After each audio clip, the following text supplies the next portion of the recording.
Traveling to the moon has been a dream for a very long time, and the Apollo program allowed us to realize that dream in a small way. However, going to the moon and staying on a permanent basis is a very different challenge and remains elusive to this day.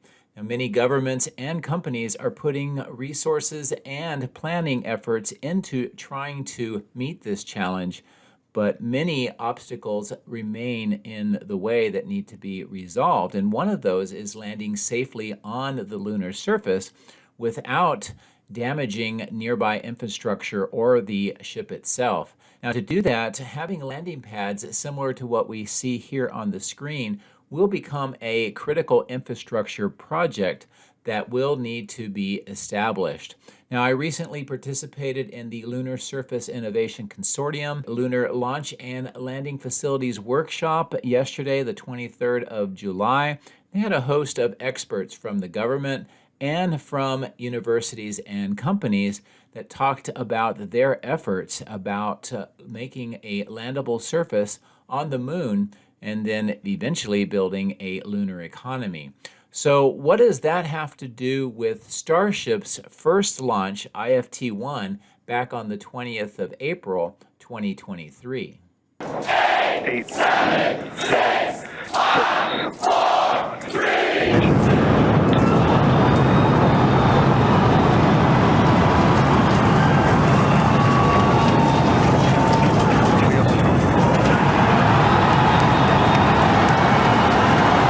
Having been at the launch personally, I can tell you that it was a thrilling event, a lot of emotions running high, people just imagining what this new Starship might be able to do for taking humans to the moon or to Mars.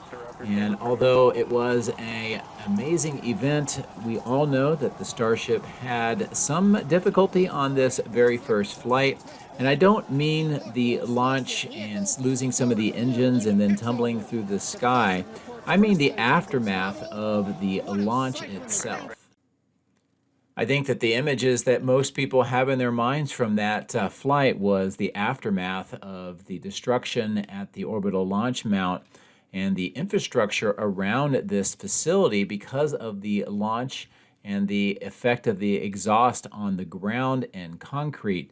And just in very large distances around this site, the infrastructure was impacted by flying debris, concrete, and other items because of the launch. Now, you may be wondering, what does this have to do with the Lunar Launch and Landing Facilities Workshop? And that's a very good question. It turns out that this is the first time that a rocket like this was launched on a facility that had a flat surface very similar to what we might see on the lunar surface.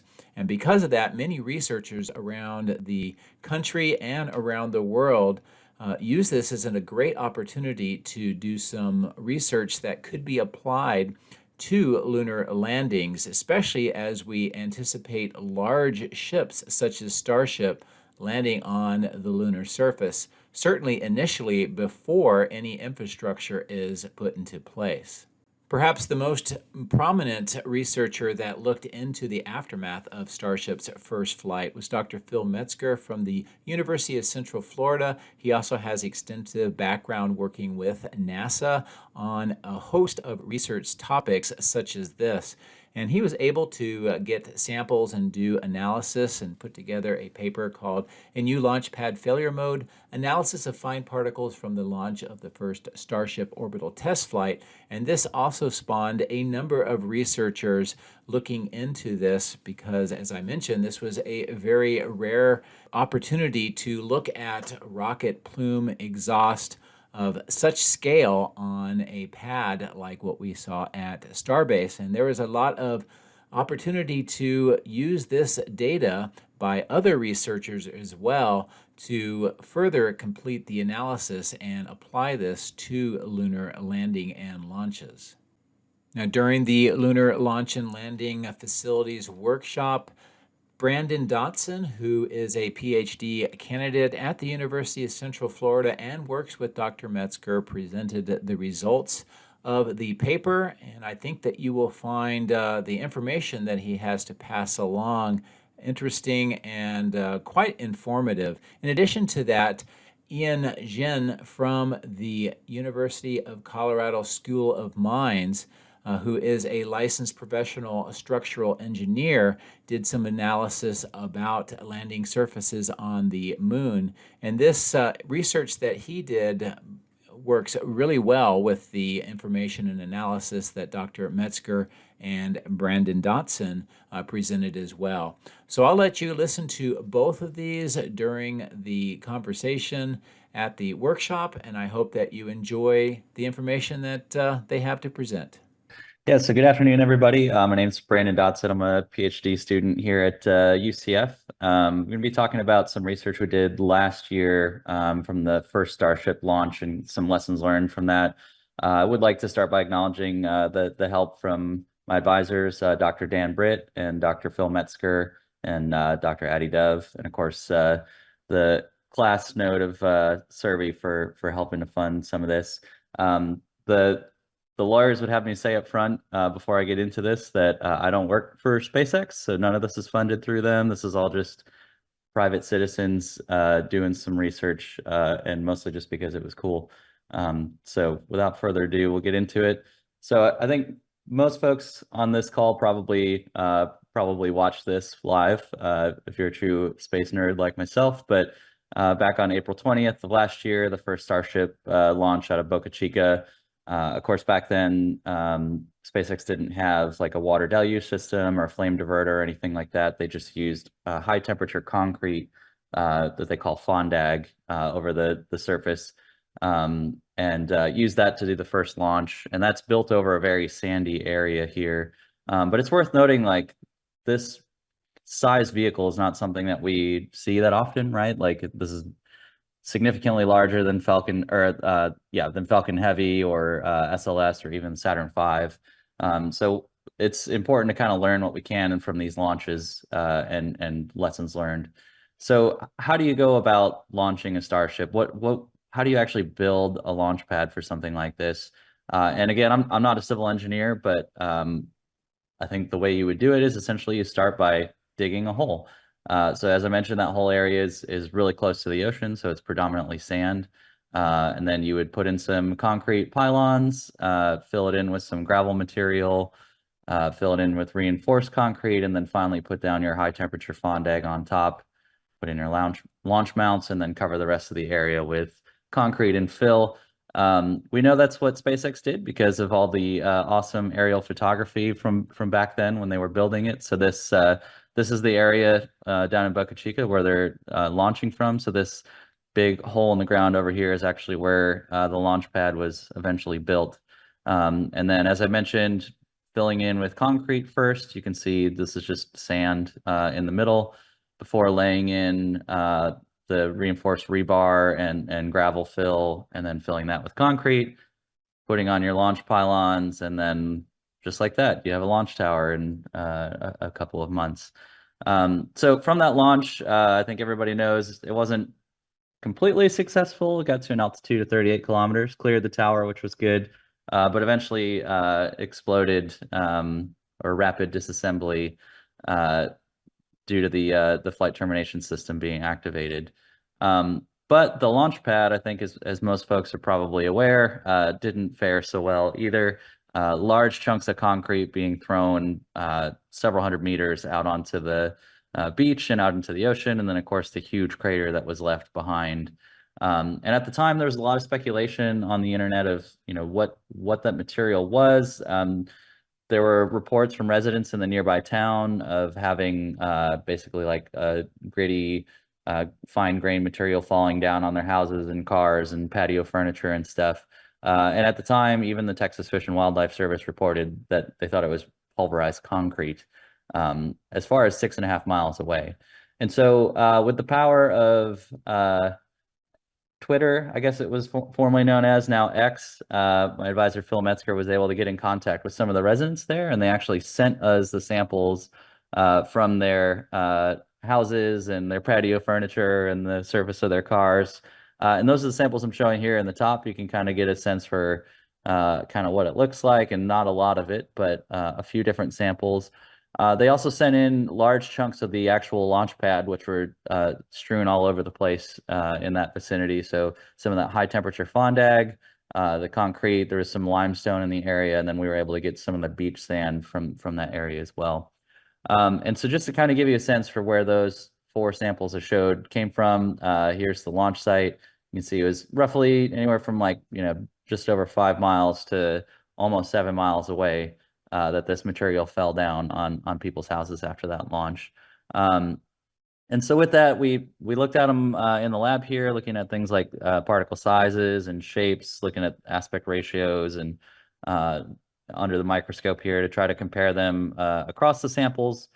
We also used mid-IR spectroscopy to actually go in and look at these characteristic peaks of the samples. And essentially, to give you the spoiler alert, what we found is that when you actually look at the 3 of the 4 samples, they match perfectly with beach sand. Maybe wondering this little peak here, that's actually atmospheric water. You can see that peak go down as we do these runs over time. But pretty interesting result to see that beach sand was lofted like 6.5 miles. What we also found, we sent the samples off to Rice University in Texas, did some Raman spectroscopy. That allows you to look at things like the quartz to calcite ratios.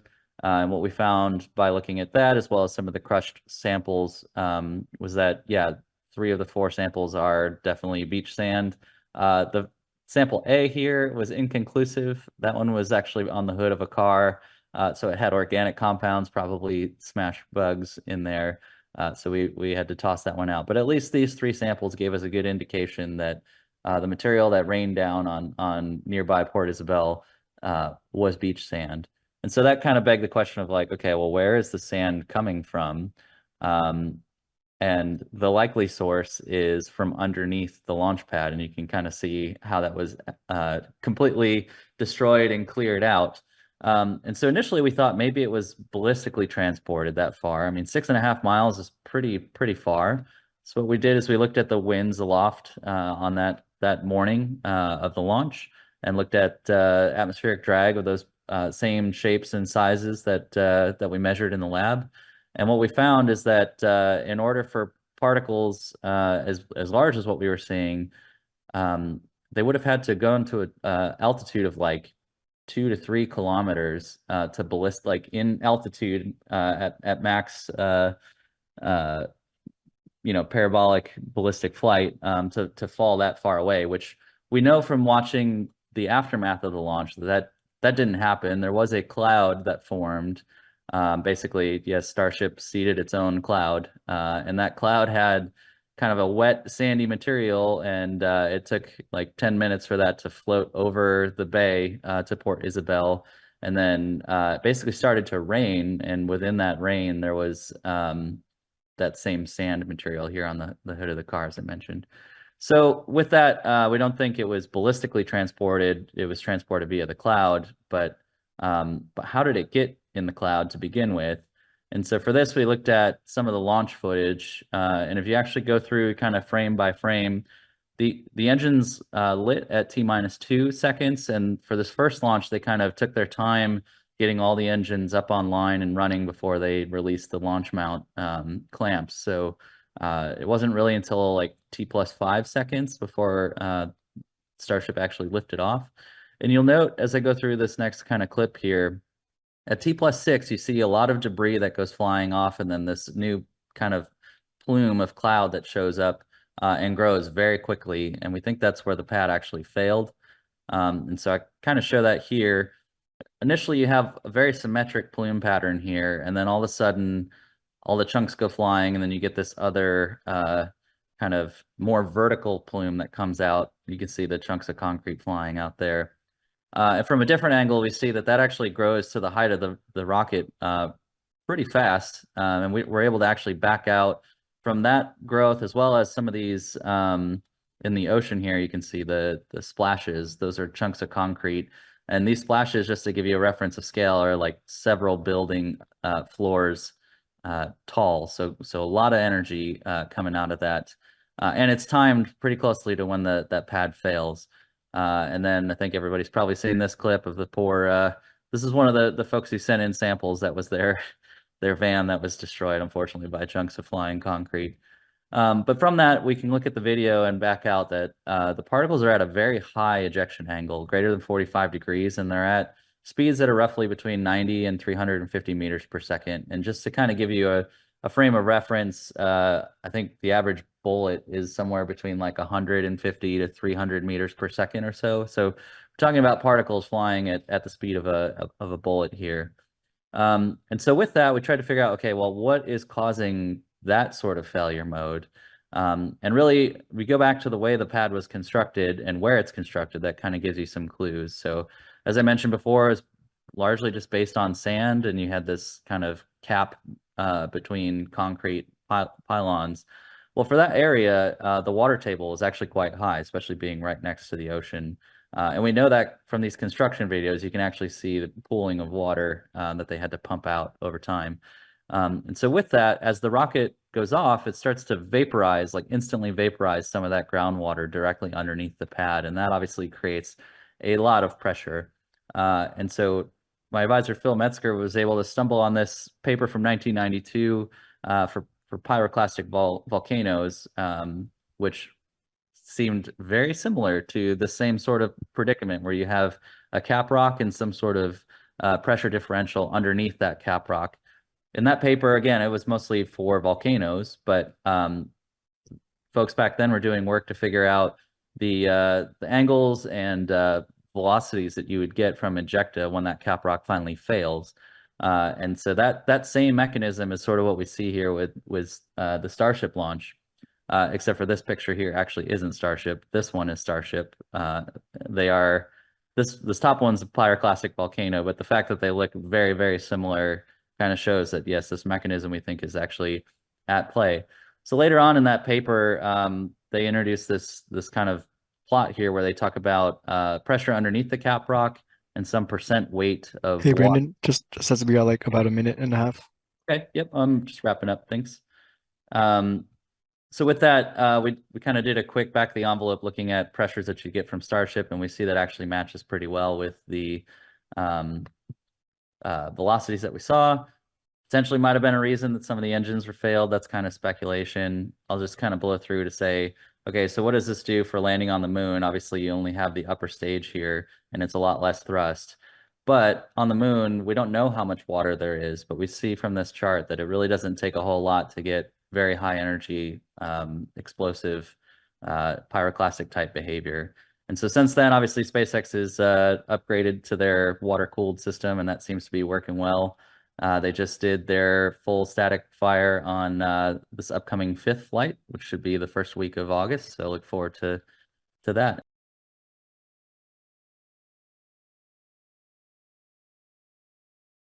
The thickness of that pad or in the slab, and then a failure of the Regolith subgrade below. So all of those failure modes would get poured into what are called load combinations from a structural engineering standpoint. And then those combinations actually go into the structural and geotechnical design. So we're going to start with the identified failure modes of the pad surface itself. So that top left figure is basically a crushing failure that can occur on the pad surface, and this is just a straight compression failure where it actually crushes that very top surface. Moving over to the right, there's the surface failure of erosion or ablation. I think we've talked about this a lot already, and there's probably going to be more talk about it later this afternoon. But basically the heat of that plume hitting the surface and eroding or ablating away, creating a melting effect of that surface due to that increase in temperature. On the bottom left, we have a spallation and delamination. This is due to that large temperature changes that can occur, which basically can start separating the surfaces because of the temperature differential between them. And then on the bottom right is basically a chipping or a cracking failure, which can happen from just kind of impact loading, which can occur from lander legs themselves. When discussing the thickness of the pad, there's basically two. There's a flexural failure and a shear failure. From a flexural standpoint, on the top left, we have a tension or a rupture failure. So when you have these bending forces that are basically deflecting that pad downward into the surface, you can crack it in tension if the tensile capacity isn't high enough. If that propagation of that crack continues with increased loading, the bottom left figure can occur where that crack actually propagates the full thickness, and that actually cause a crushing and breakout of that top surface. On the right there is the shear failure, and this is a punching failure, which is basically creating a failure cone from that concentrated force, and that can actually just punch a section of that slab out. Finally, moving into regolith subgrade failure modes. That left figure is the bearing and settlement failure. So if anyone's pretty familiar with foundation design, there's regolith slip failure surfaces, which are basically a shear failure. So if you're overloading that surface, it can actually slip out in these dashed line geometries and basically create a downward deflection and failure out, and that's called a bearing capacity failure. And then there's the settlement failure itself, which is just actually the rearranging and compaction of that regolith. There's also this excavation failure on the right side, which is basically the plume penetrating through potentially cracks or any type of defects in the pad, and then building up pressure below the pad and blowing it up and outwards. So I'm kind of going to show a really high fidelity landing pad analysis. So I picked a 50-ton lander from the ASCE guidelines that we discussed previously this morning. I used a 40-meter diameter pad, 1 meter thick, assuming that it's in a daytime surface landing condition. And the green part of this model is actually a compacted regolith subgrade. So I modeled that for 3 meters to the outside and below the pad, just to see the type of interaction between that. And then it's supported on a natural regolith subgrade, which is a series of springs below that. I have a lot of material properties here that I don't really want to go through in the interest of time, but I do want to indicate that for the regolith material itself, I'm using 3 different preparation levels. So there's 70, 80, and 90% relative density. So basically that's just more compact surfaces, and just to see how that changes the deflection of the pad itself. The lander itself is going to take about 4 seconds to land, and then it's going to, I'm assuming no engine cutoff, just fully landing on the pad itself. So I talked about the bullseye loading condition earlier this morning. So I actually utilized ChatGPT to help produce a bullseye loading geometry that I'm going to apply to the model. So I'm applying a plume pressure and a plume heat flux. And you can see that this is the same dissipated plume effect that we discussed previously. And then this is going to be imported into, I utilized ANSYS for my finite element software.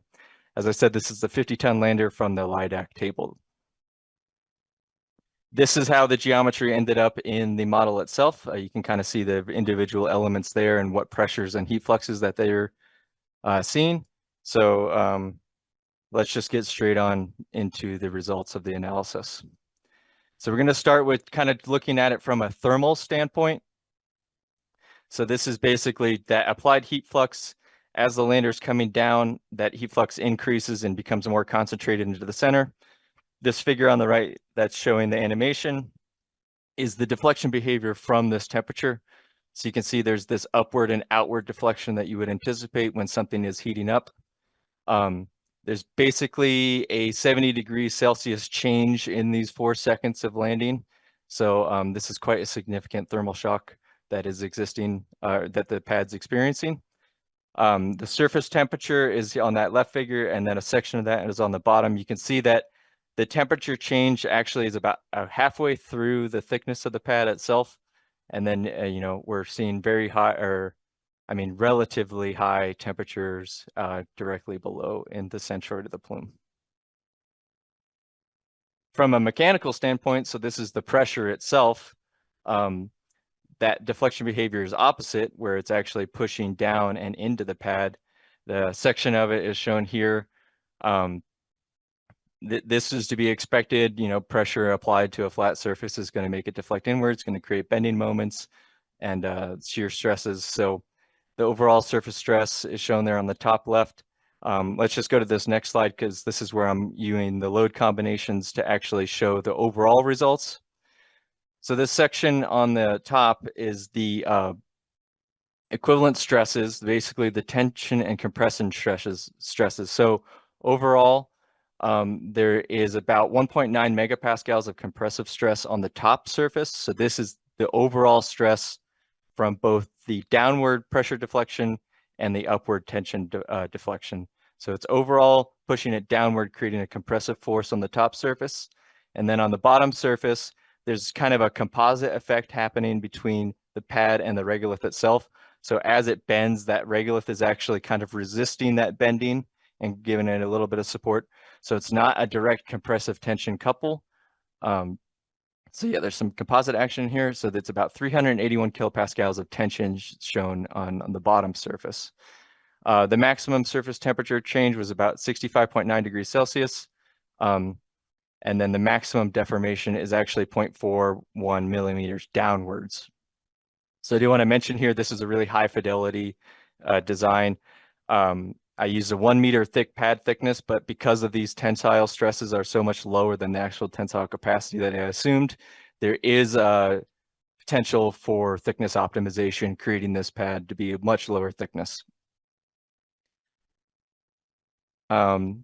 From a regolith standpoint, I just wanted to indicate kind of the 3 different anticipated settlement behaviors based on those regolith subgrade preparation levels. I have my modulus of subgrade reaction assumptions here. But basically, as you densify that surface, you're going to see less settlement. So there's less overall deflection down into the surface of the moon. There is a larger conversation that can occur here about the construction and the preparation. Like, how do we need to prep it to 90% relative density, or can we allow for some sort of operational tolerances of the pad and letting it deflect and things like that? So these are all conversations that should likely happen. But I do want to indicate, with less settlement, you're actually increasing your bearing stress on the regolith below, which makes sense because it's stiffer. You know, load always goes to higher, stiffer elements. So less deflection, more stress. And I think I'm at 10 minutes, and so it's perfect timing. I'm going to wrap up here. QR code if you need to get in contact with me. Let me know if you have any questions.